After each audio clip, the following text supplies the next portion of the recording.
Carl, welcome to this week's edition of In the Dugout. We'll start off by talking the end of season awards night on Friday evening, a chance to recognise the players' hard work for the work they've done this season. Yeah, and hopefully the awards are won by the boys who deserve them, and the coaching staff and the players play, and they all pick the awards. It's always a good evening, and also sometimes it's a tough evening because obviously players are leaving as well, and so it's they all get together and they'll have a good time, and we're looking forward to it. It should be a good night, and all the best to the boys who are in contention for getting the prizes. And how important is it that we recognise the players that have done well? Because although it wasn't the perfect 10th of the season, everybody admit that we wanted to be in those top 5, but there has been personal highlights throughout the year, hasn't there? Oh yeah, and some players the players give everything. I say it every week, the players go out on the field and give everything for the club, just because we haven't won or got to where we are, and it's still tinged with sadness when players have to leave your club, because they're all great blokes. They are good fellas, they all get on, and the coaching job's a hard decision when it's time to say who you want to keep and who you want to let go. But I will say one thing, the players that are going have been immense with the way they've handled it and been told, and wishing the club all the best. They're absolute professional. I can't speak highly enough of them. I've had personal conversations with most of them, and they're gutted obviously because they love the club, and but they totally understand. The thing is, they totally understand, they get it.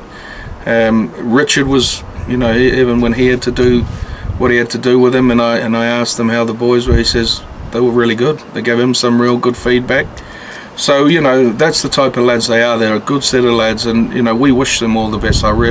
Myself personally wishes them all the best, and I know everyone at the club wishes them all the best. And how important is that then, even though the players that are leaving, it's still the fact that we're leaving on good terms? Because then if we're after some players in the future and they go to the players that have left and said, well, what sort of club is it, you always want those players to refer back to us as a good positive club, don't you?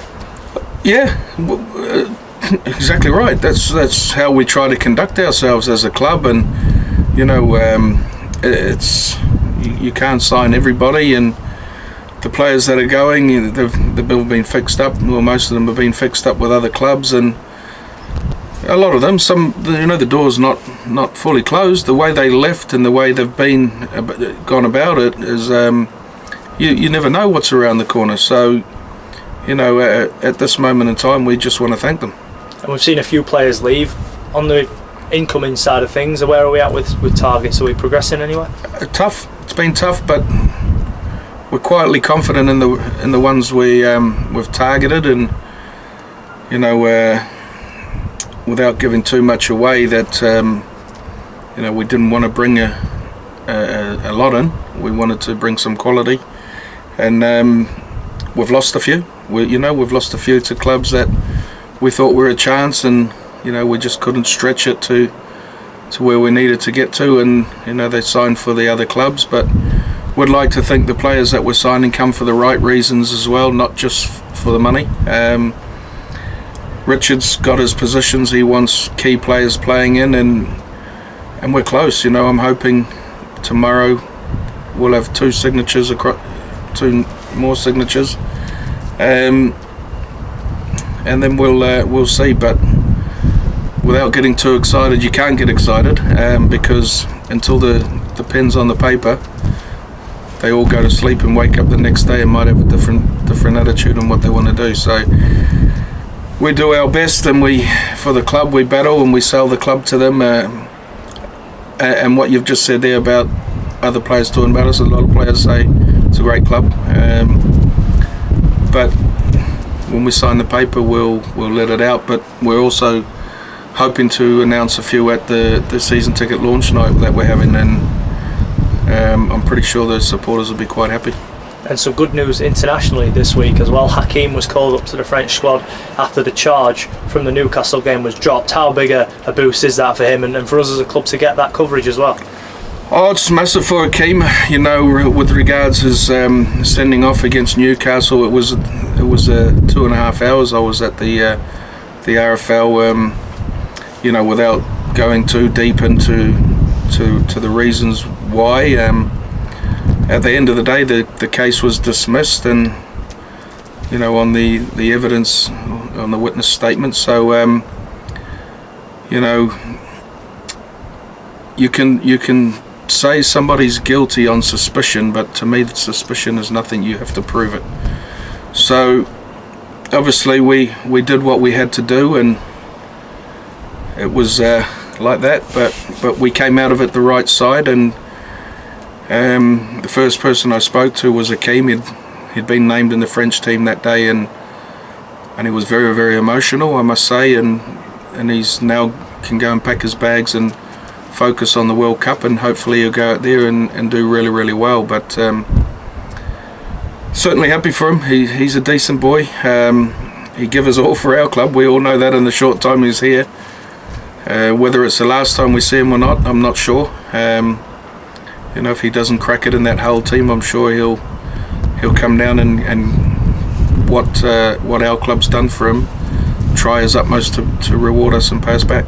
And if we're getting a player down here who's got that World Cup experience, you can't really go far wrong, can you? No. He's a rough diamond, but he's certainly got potential and very, very talented. I think going to Hull will do good for him. Full-time environment, and learning how to behave yourself and what things to do off the field and on the field. That Lee Radford won't put up with anything off the field, so he'll just be fully focused on rugby league. And I know he is. He wants to do well, and he's probably doing the right thing by taking himself out of the environment in France and coming over here. So again, we hope he cracks on and does well. And Barrow were promoted to the Championship last weekend, weren't they? How big a boost is that for them? Because they've been sort of on the edge, haven't they, for a couple of years, lost in the final, I think, last year to Toulouse. And for us, it's one less Cumbrian trip to make next season. Oh, it is, but it's going to... Next year's cranking up to be a real tough year. There's some teams out there who are signing some players, and I've said it all along. The longer you're in this league, the harder it is to get out. And once these clubs start announcing the boys they've signed, and you've chucked Bradford into the mix there, and Barrow's gone, but Bradford's come in, and Toronto's gone, and other teams have got some funds to spend. So we've got a job on, but it's something. Our coach is pretty confident if we get the right players in the right positions, we'll have a good go at it. But congratulations to Barrow. They sounds like it was a right game between them and Whitehaven, and they got it at the end. So probably deserved to be the second best team in the league and get promoted. And hopefully they'll do well in the Championship. But good luck to them. And like you say, Barrow's not a good place to go. I'm not saying anything bad about it, but travelling up there and playing those three clubs is a daunting task, and it's tough. And no matter where they are in the league, it's a real tough game. So to have one of them out of it is good for us. We would have rather swapped places with them for certain, but and go to Toronto and Toulouse and London, and so the league's getting hard all the way through the grades. So it's we just need to focus on ourselves and go about our own business and do what we're doing. But we're not going to go and shout a few things from the rooftops. Everyone knows what the goal will be to get promoted next year, like it was this year. But we get the right players, we'll give it a go. Finally then, the Super League Grand Final this weekend at Old Trafford, isn't it, between Castleford and Leeds, the top two in the league, so it's the perfect scenario, isn't it? The winner takes all on the day. It's always a case of who handles the occasion better, isn't it? Who's your money on? Oh, I'm happy there's two Yorkshire teams in the league. It's great for us. And I'm a Kiwi boy, but I've never moved out of Yorkshire, so to have two Yorkshire teams in there is really good for us all.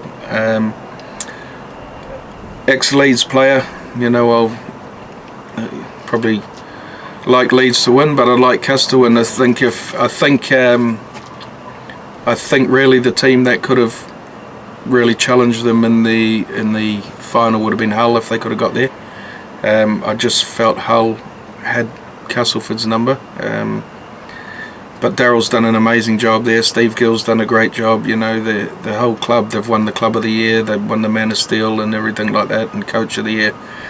So they have to be in favourites. But you know, obviously with the news today that's come out with Zach not playing, it massive, huge loss for Castleford, and that could turn the game. And you know, nobody knows why.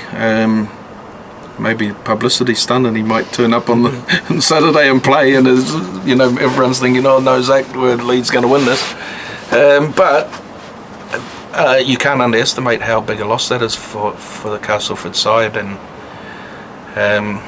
he does a lot of work for them, and you know, saved them numerous times from losing games this year, and scoring tries to win them games. So massive loss for that club, but I will go to the game and enjoy it. I think it'll be a great atmosphere. I think it'll be a real good game, and you know, may the best team win.